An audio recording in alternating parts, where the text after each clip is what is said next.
मेरी 11 साल की बेटी जब सुबह उठती तो लंगड़ा लंगड़ा कर चलती थी।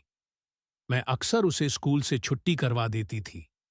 एक दिन उस्तानी मुझे बुलाकर बोली, आज रात खुद बेटी के बिस्तर पर सोना, पता चल जाएगा।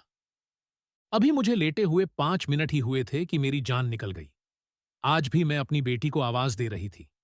सुबह के 9 बज रहे थे, पर अभी तक मेरी आयशा नहीं जागी थी। मैं आजकल उसकी वजह से बहुत परेशान रहती थी। उसने मदरसे जाना भी छोड़ दिया था। मुझे लगता था जैसे मेरी बेटी पर किसी जिन या भूत का साया हो गया है। इससे पहले वह हमेशा मेरे पास सोया करती थी। कुछ दिनों से वह अलग कमरे में सो रही थी, बल्कि कुछ महीनों से मुझे लगता था कि मेरी बेटी मुझसे कुछ छुपा रही है। मैं सुबह जब भी उसका दरवाजा बजाती, तो वो दरवाजा बहुत देर से खोलती और घबराई हुई होती। आज भी मैं उसका दरवाजा बजा बजाकर थक गई थी। अब की बार जो मैंने आवाज दी, तो उसने मरमरी सी आवाज निकाली। दरवाजा खोला तो चेहरे पर अजीब सी नाहूसत थी और बहुत परेशान सी लग रही थी। मेरी नजर जब बेटी के पांव पर पड़ी, तो मैं चौंक गई थी। वो बड़े अजीब से तरीके से खड़ी थी, जैसे वह किसी तकलीफ में मुब्तला हो। आज काफी अरसे के बाद मेरी नंद फातिमा भी हमारे घर आई थी। उनकी शादी को 30 साल हो गए थे। अभी तक उनका मायके से राब्ता नहीं टूटा था। मुझे डर था कि कहीं मेरी बेटी उनके सामने ना आ जाए, और अगर इसी हालत में आ गई तो मेरी नंद जरूर कोई ना कोई बात करेगी। उसे तो बस बात करने का बहाना चाहिए होता है। अरे रुकैया, तुम्हारी बेटी नहीं आ रही सामने? क्या बात है? मैं कितना अरसा हो गया है अपनी भतीजी से नहीं मिली। वो खुद ही मेरे पास आकर खड़ी हो गई। तब मेरी बेटी थोड़ी और घबरा गई। मैंने उसे बाहर आने का कहा तो वह लंगड़ा कर चलने लगी। ये देखते ही मेरी नंद ने मुंह पर हाथ रख लिया और कहने लगी, रुकैया बाजी, इसे इतनी सी उम्र में ऐसा क्या हुआ है कि आपकी बेटी लंगड़ा कर चल रही है? खुदा नाख्वास्ता, कहीं मजूर तो नहीं हो गई? मेरी नंद की बात सुनकर मेरा कलेजा कट गया। वह हमेशा अपनी बेटियों पर इतराती थी, ऐसे ही दूसरों की बेटियों पर भी बात किया करती थी। मैंने कहा, फातिमा बाजी, ऐसी कोई बात नहीं है। आज मेरी बेटी की तबीयत ठीक नहीं लग रही है। अल्लाह का शुक्र है, मेरे बच्चों में कोई ऐसी बीमारी नहीं है। मेरी नंद ने चारों तरफ आंखें घुमाकर मेरी बेटी को तरसना निगाहों से देखा, जैसे वह उसकी इस हालत पर खुश हो रही हो। मैंने बेटी के कमरे का दरवाजा बंद कर दिया। उसे कहा कि जाकर तैयार होकर बाहर आए। फिर काफी देर गुजर गई। जब मेरी बेटी कमरे से बाहर ना आई, तो मजबूरन मुझे ही उसके कमरे में जाना पड़ा। लेकिन सामने का मंजर देखकर मैं हैरान रह गई थी। मैंने अपनी बेटी के तकिए पर नजर डाली तो मेरी आंखें फटी की फटी रह गई। मैं सोच भी नहीं सकती थी कि मेरी बेटी मुझसे इतनी बड़ी बात छुपाएगी। लेकिन उस वक्त फातिमा बाजी मुझे बुला रही थी, इसीलिए मैं खामोश हो गई थी। मैंने अपनी बेटी से कोई सवाल जवाब नहीं किया। मेरी बेटी कमरे से जुड़े गुसलखाने में तैयार हो रही थी। थोड़ी देर के बाद वह बाहर आई तो उसने बहुत ही उम्दा लिबास पहना हुआ था। मैं यह पोशाक देखकर बहुत परेशान हुई। जाहिर है, पहला ख्याल मेरे जहन में यही आया कि यह कपड़े तो मैंने अपनी बेटी को दिलवाए ही नहीं थे। ये नए कपड़े हैं, न मैंने इससे पहले कभी देखे और न ही मेरी बेटी ने कभी इनकी फरमाइश की। ऐसा लगता है कि किसी और ने उसे ये कपड़े दिए हैं। लेकिन मेरी नंद को इस बात से कोई फर्क नहीं पड़ा और मेरी बेटी के सदके उतारने लगी। वो बोली, माशा अल्लाह, बहुत ही खूबसूरत बच्ची है तुम्हारी। अल्लाह नजरे बद से बचाए। यह कहकर वह हंसी। मुझे उसका मतलब समझ नहीं आया। थोड़ी देर के बाद वह उठकर चली गई। मैं अपनी बेटी पर बरस पड़ी। मैंने कहा, तुमने यह कपड़े कहां से लाए हैं? मैंने तो तुम्हें यह कपड़े नहीं लेकर दिए। वह बोली, अम्मी, आप भी कमाल करती हैं। मैं मदरसे जाती हूं। मेरी एक सहेली बहुत अमीर है। मैंने आपको जुमाना के बारे में बताया तो था। पिछले दिनों मेरी सालगिरह पर उसने मुझे यह कपड़े तोहफे में दे दिए हैं। मैंने कहा, अच्छा, तुम मुझे बता तो देती। अगर मैं फातिमा बाजी के सामने तुमसे पूछ लेती तो क्या होता? तब मेरी बेटी ने मुझे टोकते हुए कहा कि अम्मी, फातिमा, फूफू इतनी बुरी भी नहीं है जितनी कि आपने बना रखी है। हमारे सभी मुश्किल हालात को वह समझती हैं। मैं अपनी बेटी की बातें सुनकर और गुस्सा नहीं करना चाहती थी। खामोशी से अपने कामों में मसरूफ हो गई। लेकिन फिर एक अजीब वाकया हुआ। उस दिन मेरी बेटी ने मदरसे जाने की बात नहीं की, बल्कि घर पर ही रही। कहने लगी कि आज मैं बहुत थक गई हूं, आराम करना चाहती हूं। मेरी बेटी घर का कोई काम नहीं करती थी, क्योंकि वह कहती कि मैं थक जाती हूं। इसलिए मुझे उस पर शक होने लगा कि वह क्यों थक जाती है। सुबह उठती तो उसकी हालत अजीब सी थी। अगले दिन भी ऐसा ही हुआ। सुबह 10 बजे तक वह सोती रही। लेकिन मेरी बेटी जब मदरसे जाया करती थी तो सुबह के 5 बजे ही जाग जाती थी। पर अब तो उसने अपने हालात ही बदल लिए थे। वह रात को देर तक जागती रहती और सुबह भी देर से जागती थी। मैंने अपनी बेटी से कोई सवाल नहीं किया, लेकिन एक दिन जब वह सुबह उठी तो उसी तरह लंगड़ा लंगड़ा कर चल रही थी। बाहर आई तो सामने सईदा दाई भी बैठी हुई थी। सईदा दाई मुझसे कुछ पूछने के लिए आई थी। किसी जमाने में हम दोनों साथ काम करते थे। फिर मैंने काम छोड़ दिया, वह इस काम में आगे बढ़ गई। आज मुझसे ना जाने कौन सी जड़ी बूटी का इस्तेमाल पूछने आई। उसकी नजर जब मेरी बेटी पर पड़ी तो उसने भी मुंह पर हाथ रख लिया। कहने लगी कि बेटी, मुझे पानी ला कर दो। मैं समझ गई कि वह मुझसे अकेले में बात करना चाहती है। मैंने अपनी बच्ची को इशारा किया। वह कमरे में चली गई। सईदा दाई मुझसे बोली, रुकैया, तुम बेटी की मां होकर इतनी गाफिल कैसे हो सकती हो? तुम्हें अपनी बेटी की हालत नजर नहीं आती क्या? तुम्हें कुछ तो सोचना चाहिए। जवान बच्ची है, इसकी एक एक हरकत और कदम पर तुम्हें नजर रखनी पड़ेगी। खुदा नाख्वास्ता, कल को अगर कोई हादसा हो जाए तो तुम किसे इल्जाम दोगी? किसके हाथों पर लहू तलाश करोगी? अपनी बेटी को देखो कि यह क्या करती है, कहां जाती है। इसकी यह हालत अभी से क्यों है? यह तो शादीशुदा औरतों वाली हरकतें करने लग गई हैं। इसके कपड़े देखो, चलने फिरने का अंदाज देखो, और फिर तुम इसकी आंखों में आंखें डालकर देखो। अजीब सी बेबाकी नजर आती है मुझे तुम्हारी बेटी की आंखों में। बहुत अजीब लगा। सईदा दाई तो नजरें पढ़ने वाली औरत थीं। लड़की की चाल देखकर ही बता देती थी कि उसका किसी के साथ ताल्लुक है या नहीं।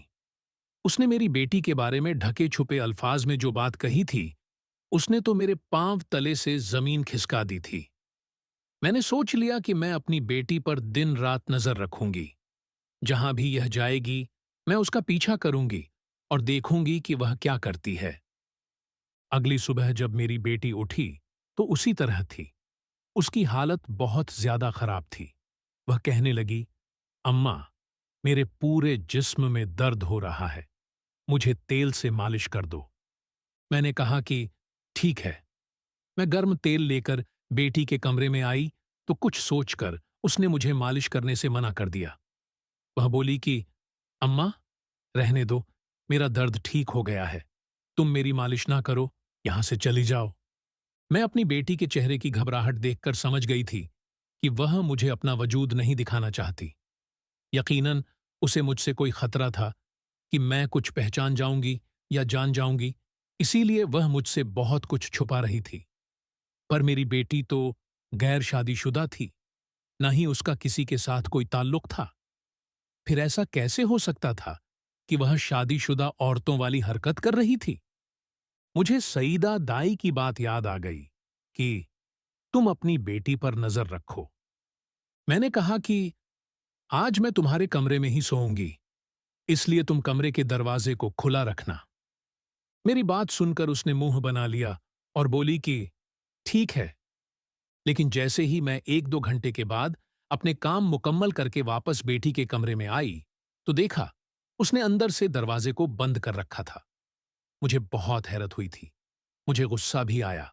मैं दरवाजा बजाने लगी, पर वह सो गई थी। उसने दरवाजा नहीं खोला। अब तो गुस्से से मेरा बुरा हाल था और शक भी अलग हो रहा था। कोई जवान बेटी बिला वजह अपने कमरे का दरवाजा बंद करे तो माँ बाप उसके बारे में कैसे अच्छा सोच सकते हैं। खैर, मैं अपने कामों में तो मसरूफ हो गई थी। पर सुबह मेरी बेटी की फिर वही हालत थी।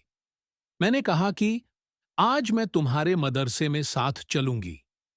मेरी बेटी ने कुछ अरसे से मदरसे जाने के लिए भी 1-2 बजे का वक्त मुंतखाब कर रखा था। पहले की तरह वह सुबह उठकर नहीं जाती थी, बल्कि शाम वाली क्लास में जाती थी। उसकी यह बात भी मुझे पसंद नहीं आई थी और ना ही उसकी वजह समझ में आई थी। मैंने सोच लिया कि रात को अपनी बेटी के कमरे में सोने से अच्छा है कि मैं सबसे पहले मदरसे तक उसका पीछा करूं। क्या पता वह मदरसे में पढ़ने जाती भी है या फिर मुझसे झूठ बोलती है। उसी दिन मैंने फैसला कर लिया अपनी बेटी का पीछा करने का। 1-2 बजे जब वह घर से बुर्का पहनकर निकली, मैंने भी एक काली चादर खुद के गिर्द लपेट ली और उसके पीछे पीछे चल पड़ी।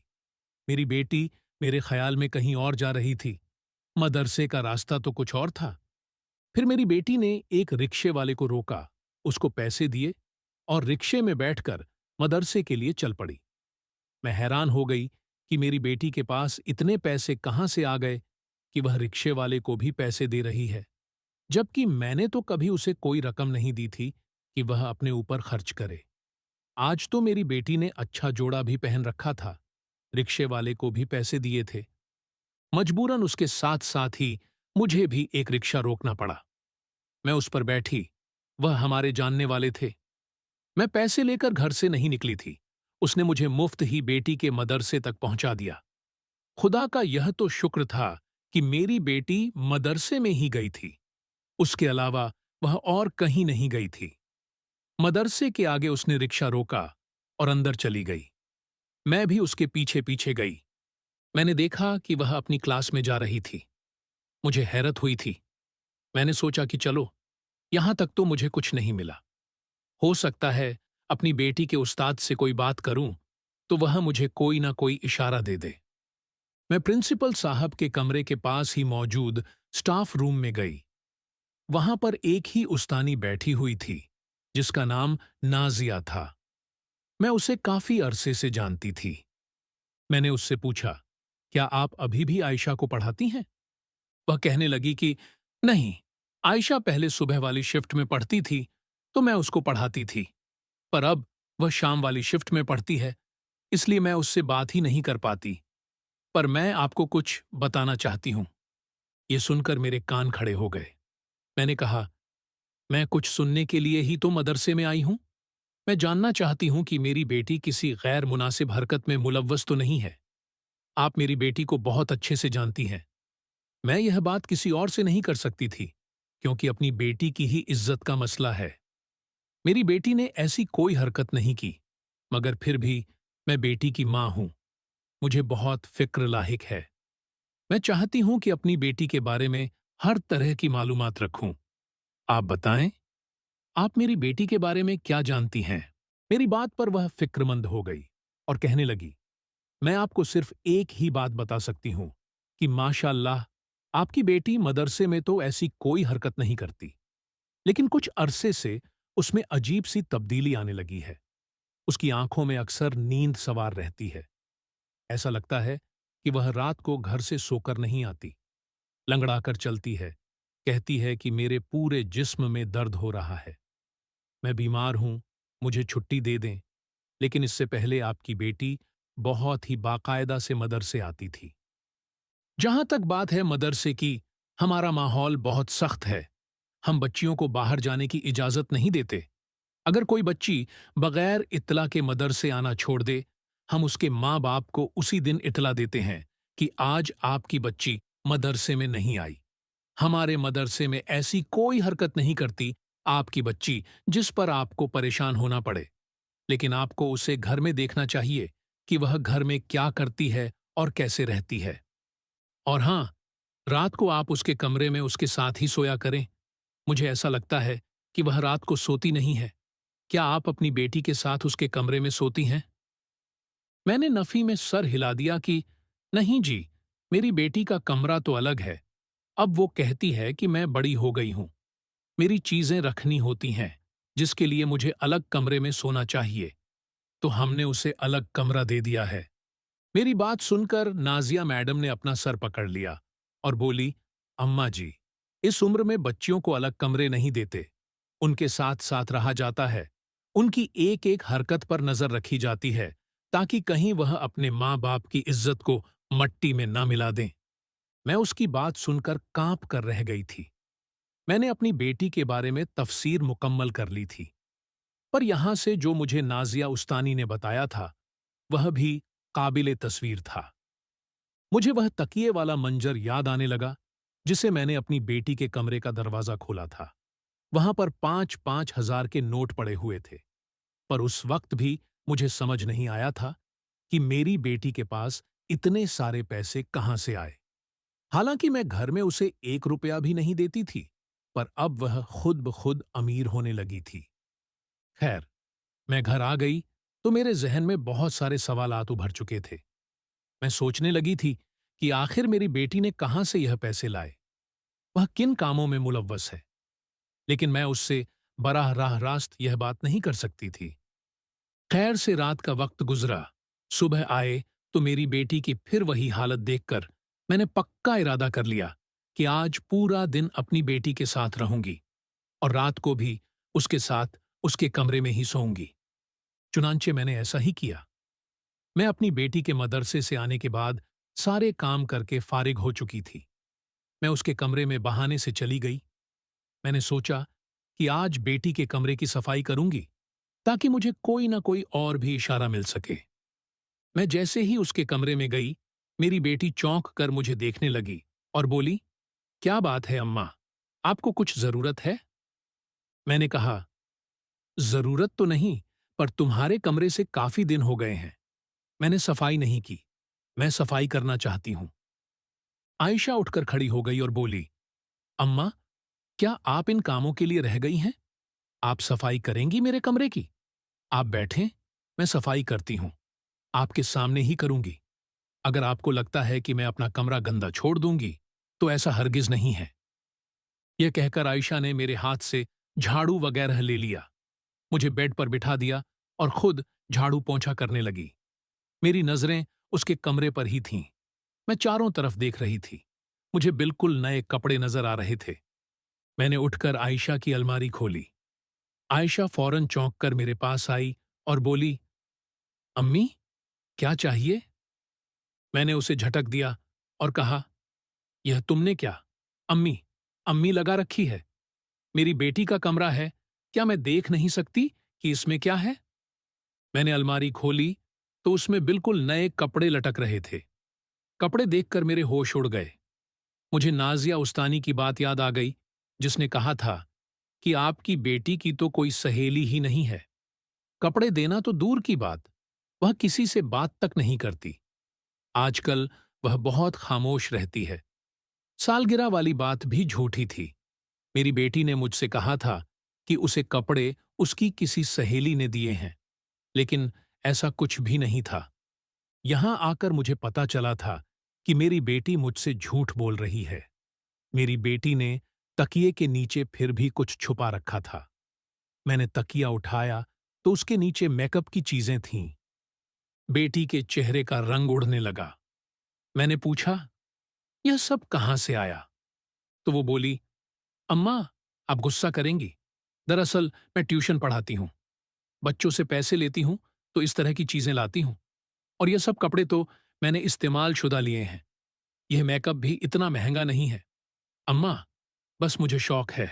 आप तो जानती हैं, मैं बस मदरसे जाती हूं, शाम को घर आती हूं। मैं और कोई ऐसा काम नहीं करती जिससे मुझे खुशी मिले। बाहर लड़कियों के साथ खेलने कूदने भी नहीं जाती। अम्मा, आपको मुझ पर यकीन करना चाहिए। आप तो ऐसे शक भरी नजरों से देखती हैं जैसे मैं कोई बहुत बड़ी डाकेबाज हूं। मैंने कौन सी चोरी कर ली है? आपका कुछ नहीं चुराया मैंने। मैंने कहा, चलो ठीक है, आज मैं तुम्हारे कमरे में सो जाऊंगी। तुम्हारा कमरा बहुत आरामदेह है। मेरी बात सुनकर वह बहुत परेशान हो गई। बोली कि अम्मा, मुझे तो अकेले सोने की आदत है। मैं रात को बहुत देर तक जागती हूं। आप यहां सोकर क्या करोगी? मैंने कहा, नहीं, मुझे यहीं सोना है, चाहे कुछ भी हो जाए। आज मैं इसी कमरे में रहूंगी। मेरी बेटी ने कहा कि ठीक है, आप सो जाएं। आप शायद थक गई हैं। मैं आपके लिए दूध लेकर आती हूं। मेरी बेटी किचन में गई। किचन से वापस आई तो उसके हाथ में दूध का गिलास था। मैंने कहा, यह क्या है? बोली कि आप जरूर पिएंगी, आप थक चुकी हैं। बेटी के इसरार करने पर मैंने दूध का गिलास पी लिया, पर उसके बाद मुझे सख्त नींद आ गई। जब मेरी आंख खुली तो पता ही नहीं चला कि 6-7 घंटे गुजर गए थे। मुझे बहुत गुस्सा भी आया कि मैं तो बेटी के कमरे में इसलिए सोई थी कि रात को उसका पहरा दे सकूं, पर उसने मुझे दूध पिलाकर सुला दिया। अब जबकि मेरी आंख खुली तो वह सामने ही बैठी थी। उसने सफेद रंग के चमकीले कपड़े पहन रखे थे। मैं उसका यह हुलिया देखकर हैरान हो गई। मैंने कहा, बेटी, तुम सुबह सुबह इतनी तैयार कैसे हुई? कहने लगी कि अम्मा, सुबह सुबह ही तो तैयार हुआ जाता है। आज वैसे भी जुम्मे का मुबारक दिन है। मैंने सोचा मैं तैयार हो जाती हूं, अच्छे साफ सुथरे कपड़े पहन लेती हूं। अल्लाह भी खुश होगा। हम जैसों से अल्लाह खुश नहीं होता। हमें तो कम कम मौके ही मिलते हैं उस खुदा को राजी करने के। मैंने कहा, क्यों? हम जैसों से क्या मुराद है बेटी? तुम मदरसे जाती हो, पढ़ती हो, कुरान की तालीम भी हासिल कर रही हो। फिर तुम ऐसी बातें क्यों कर रही हो? ऐसा कौन सा गुनाह कर दिया है तुमने? मेरी बेटी खामोश हो गई। उसकी आंखों में गहरी उदासी थी। फिर उसने ऐसी बात कर दी कि मैं हैरान हुए बगैर नहीं रह सकी। अम्मा, मेरे लिए कोई अच्छा सा लड़का देखो, मेरी शादी कर दो, मैं अपना जहेज भी बना लूंगी। मैं बच्चों को ट्यूशन पढ़ाकर अपना एक एक खर्चा निकालूंगी। पर आप मुझे भी अपनी बाकी बेटियों की तरह बोझ मत समझो। हमारे घर का माहौल पहले ही खराब है। मैं नहीं चाहती मेरी वजह से मजीद कुछ उल्टा सीधा हो जाए। अपनी बेटी की यह बात सुनकर मुझे उस पर शक गहरा हो गया था। मेरी बेटी इतनी सी उम्र में शादी की बात कर रही थी। उसके लहजे में कोई झिझक या हया नहीं थी। वह बड़ी ही बेबाकी से अंदाज में यह बात कह रही थी। अगला पूरा दिन मैं बहुत परेशान रही थी। उसी दिन मेरी नंद फातिमा बाजी फिर से आ गई। उनके हाथ में काफी सारे कपड़ों के जोड़े थे। मैंने कहा, यह क्या है? आप यहां कैसे आई हैं? वह कहने लगी, मैं उमर के लिए तुम्हारी बेटी का रिश्ता मांगने आई हूं। मैंने कहा, तुम होश में तो हो? उमर तुम्हारा बेटा तो किस कदर गंदी शोहरत का मालिक है, और तुम चाहती हो कि मैं अपनी बेटी की शादी उमर से कर दूं? अपनी नंद के बारे में बताती चलूं। उन्होंने जब शादी की तो यह एक ऐसे घर में ब्याह कर गई थी जिनका नाच गाने का काम था। ये लोग हमेशा से नाच गाने से वाबस्ता थे।